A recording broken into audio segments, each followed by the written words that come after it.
Hi, Vijayabari. Very warm welcome to the channel Shipra Mishra. This is Shipra Mishra and I hope you guys are doing fine. तो आज के इस video के अंदर हम discuss करने वाले हैं कि कैसे इंग्लिश को 3 दिन के अंदर खत्म किया जा सकता है और इस तरीके से कि हम 100 on 100 स्कोर कर सकें। आज के इस वीडियो के अंदर हम क्लास 12 के लिए तीनों सेक्शन को डिस्कस करेंगे और डे 1, डे 2, डे 3 के सारे जो भी हमें टास्क करने हैं वो भी हम देखेंगे। तो चलिए फिर फटाफट से शुरू करते हैं। बच्चों, क्लास 12 के अंदर आपके तीनों section reading comprehension, writing section और लिटरेचर इक्वल इंपॉर्टेंस रखते हैं क्योंकि इनका लेवल भी इक्वल आता है और इनका मार्क्स का जो डिवीजन है, अगर हम रीडिंग और राइटिंग को कंबाइन करके रखें, एक तरफ लिटरेचर रखें तो ऑलमोस्ट सेम ही है। तो रीडिंग सेक्शन से शुरुआत करते हैं। या रीडिंग सेक्शन जो होता है वो लास्ट में आते आते बहुत ही परेशान करने लगता है। तो रीडिंग कॉम्प्रिहेंशन को अप्रोच सही से करने के लिए कुछ बातों का ध्यान रखो। सबसे पहले, अगर डिस्क्रिप्टिव क्वेश्चन को अच्छे से सॉल्व करना है, एकदम एक्यूरेसी के साथ सॉल्व करना है, तो उसके थीम पर फोकस करो। फर्स्ट पैराग्राफ और लास्ट पैराग्राफ पढ़ो, उससे तुम्हें पता चलेगा कि इसका थीम क्या है और मैक्सिमम क्वेश्चंस वहीं से बनते हैं। तो वहां पे तुम्हारी बहुत सारा जो टाइम है बीच का सारा पढ़ने के लिए वो बच जाएगा। सो फर्स्ट और लास्ट पैराग्राफ पढ़ के फटाफट से क्वेश्चंस में जाओ, लीड वर्ड्स को लोकेट करो और अपने आंसर्स को ढूंढने की कोशिश करो। अगर एमसीक्यूज है तो एलिमिनेशन का इस्तेमाल करो, यानी कि दिमाग में ये सोचने की कोशिश करो कि ए इसका आंसर क्यों नहीं हो सकता, बी इसका आंसर क्यों नहीं हो सकता। जब आप एलिमिनेट करते जाओगे तो आप मोस्ट एक्यूरेट आंसर पे पहुंचोगे।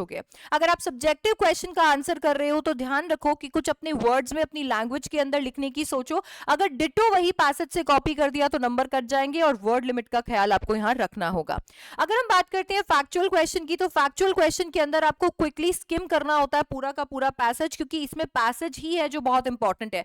याद रखना, पैसेज को रटने की या समझने की कोशिश मत करना, इसमें बहुत सारे फैक्ट्स होते हैं, टाइम वेस्ट होगा। इसीलिए एक नजर मार लो पूरे पैसेज पे, ताकि से जब तुम्हें क्वेश्चन के लिए बार बार पैसेज में आना पड़े तो तुम्हें एग्जैक्टली पता हो कि कौन से पैराग्राफ में तुम्हें आंसर मिलेगा। फटाफट से रीडिंग करने के बाद क्वेश्चन में जाओ और अंडरलाइन कर लो जो भी लीड वर्ड्स हैं, और फिर फटाफट से जहां पे तुम्हें लगता है कि पैराग्राफ 2, 3 या फर्स्ट या लास्ट पैराग्राफ के अंदर तुम्हें आंसर मिल सकता है, वहां अपने आंसर को लोकेट करो।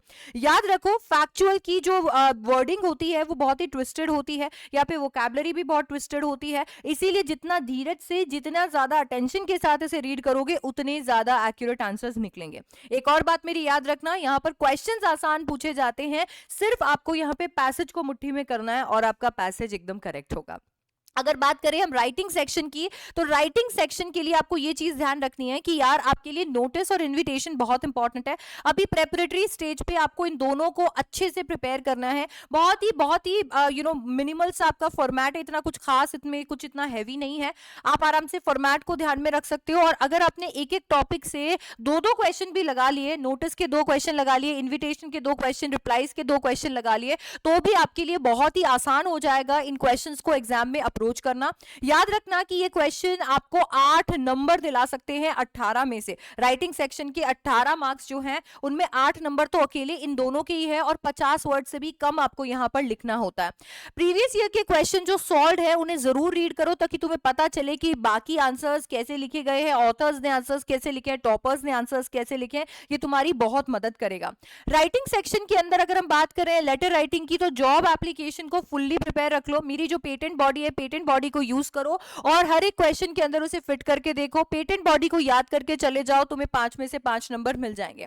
अगर तुम जॉब एप्लीकेशन नहीं अटेम्प्ट करना चाहते हो और आप letter to the editor attempt करना चाहते हो, तो जो मैंने इंट्रोडक्शन और कंक्लूजन आपको बता रखा है उसको ध्यान में रखो, और डिटेल के लिए जो इंस्ट्रक्शन है कि कोई भी 3 प्रॉब्लम्स, कोई भी 3 पॉइंट्स आपको हाईलाइट करने होते हैं, उसको ध्यान में रखकर अपने आइडियाज को डेवलप करने की कोशिश करो। याद रखो, लेटर टू द एडिटर उन्हीं बच्चों को अटेम्प्ट करना है जिन बच्चों को राइटिंग स्किल अच्छे से आती है, जो क्रिएटिवली अपने वर्ड्स को सामने रख सकते हैं। अदरवाइज जॉब एप्लीकेशन ही चूज कीजिएगा, ठीक है। याद रखिए कि दोनों को आपको पढ़ के जरूर जाना है, बट ज्यादा प्रैक्टिस आपको जॉब एप्लीकेशन की करनी है।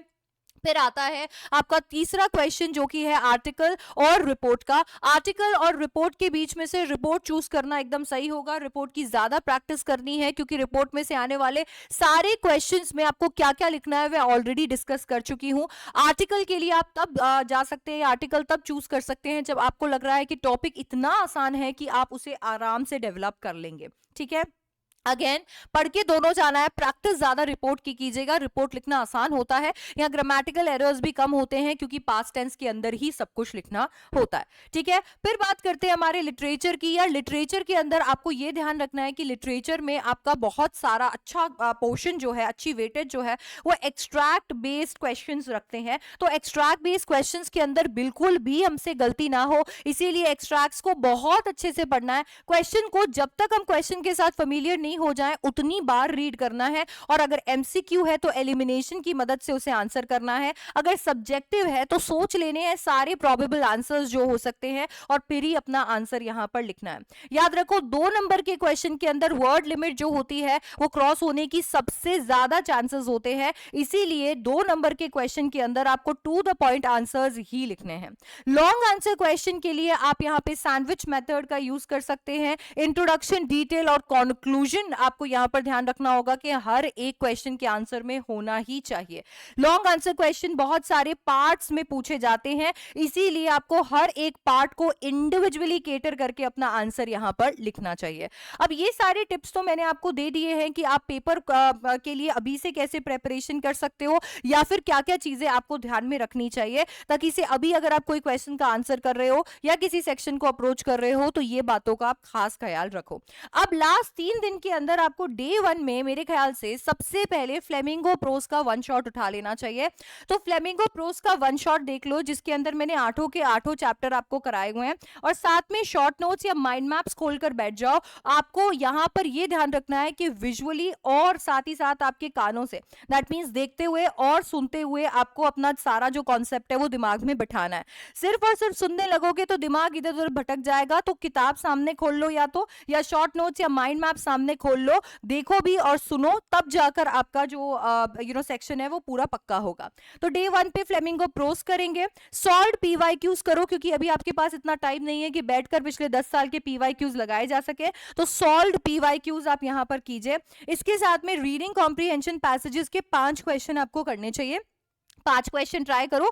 5 पैसेजेस जब आप कर लोगे तो कोई एक टेस्ट ले लो, यानी कि कुछ भी आपको लग रहा है कि यार एक क्वेश्चन जो है, लॉन्ग आंसर क्वेश्चन जो है, मेरे को फ्लेमिंगो प्रोस का आंसर करना चाहिए, जस्ट टेक अ टेस्ट। आपको लग रहा है कि यार 1-2 पीवाईक्यूज मैं गोले कर लेता हूं, इनको फिर से लिख कर देखता हूं, टेक अ टेस्ट। आपको लग रहा है रीडिंग कॉम्प्रिहेंशन में एक और क्वेश्चन मुझे करना चाहिए, या फिर आप चाहते हो कि कोई और आपके लिए उन क्वेश्चन को सेलेक्ट करे, मम्मी को, सिबलिंग को, किसी को भी बोल दो और वो लोग आपको एक टेस्ट बनाकर दे देंगे। यहां पर आइडिया ये है कि जो भी आपने पढ़ा है at the end of the day आप उसको टेस्ट के रूप के अंदर एक बार अटेम्प्ट कीजिए, ताकि आपको पता चले कि आपने कितना रिटेन किया, आप कितना रिकॉल कर सकते हो। और अगर आपको लग रहा है कि कुछ यहाँ पर वीक है, कुछ छूटा है, तो उसी दिन में बचा कुचा टाइम जो है वो उधर आप डेडिकेट कर पाओ।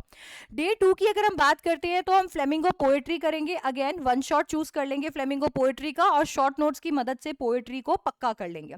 सॉल्व पीवाईक्यूज यहाँ पर हम करने वाले हैं। इन एडिशन टू दैट हम 2 रीडिंग कॉम्प्रिहेंशन पैसेजेस लगाएंगे, और इसके साथ में शॉर्ट कंपोजिशन यानी नोटिस, और आपका इन्विटेशन, और आपकी लेटर राइटिंग में जॉब एप्लीकेशन। ये लेटर राइटिंग में अगर आप जॉब एप्लीकेशन के अलावा लेटर टू द एडिटर करना चाहते हैं तो लेटर टू द एडिटर, इनको भी आपने सॉल्व करना है and then take a test. कोई भी किसी भी पार्ट से उठाकर अपने आप से कोई क्वेश्चन पूछ लो और लिख कर देखो। याद रखो कि चाहे एक क्वेश्चन को ही तुम आंसर करो, बट आंसर जरूर करना है, पेपर उठाकर पेन से बिल्कुल लिखना ही है, क्योंकि तभी जाकर आपको लगेगा कि आपने आज कुछ पढ़ाई की है। जब टेस्ट लोगे तभी पता चलेगा रिकॉल कर पा रहे हो या नहीं, रिटेन कर पा रहे हो या नहीं, और वो बहुत इंपॉर्टेंट है। लास्ट डे जो है डे नंबर 3, इसमें आपको इंटायर विस्तार करना है। शॉर्ट नोट्स या माइंड मैप्स की मदद से आप इसे लॉक कर सकते हो। सॉल्व पीवाईक्यूज और दो रीडिंग कॉम्प्रिहेंशन पैसेजेस आपको लगाने हैं। लॉन्ग कंपोजिशन में अगर आर्टिकल राइटिंग चूज कर रहे हो तो article writing, report writing choose कर रहे हो तो रिपोर्ट राइटिंग की प्रैक्टिस करनी है। पढ़ना दोनों है, ये याद रखना है। एंड फाइनली एक सैंपल पेपर आपको यहां पर लगाना है।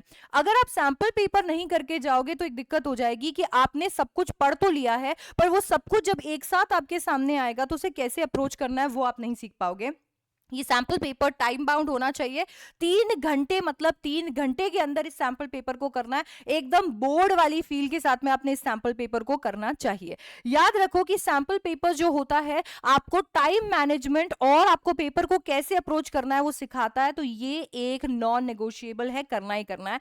अगर आप एकदम बोर्ड वाली फील के साथ में सैंपल पेपर सॉल्व करना चाहते हो तो हमारी प्रयास सीरीज भी चेकआउट कर सकते हो, जहां पे आपको यहाँ पे बाकी सारे सब्जेक्ट्स को मिला के, ठीक है, आपके सारे सब्जेक्ट्स को मिला के सैंपल पेपर्स मिल रहे हैं, आपकी आंसर शीट मिल रही है, जिनमें आपको पता रहेगा कि कैसा सीबीएसई पेपर पूछता है और कैसी आपकी आंसर शीट होती है, ताकि आप वो फील पहले ही ले सको और आप डरो ही नहीं जब आपको आंसर शीट या पेपर सामने दिखे।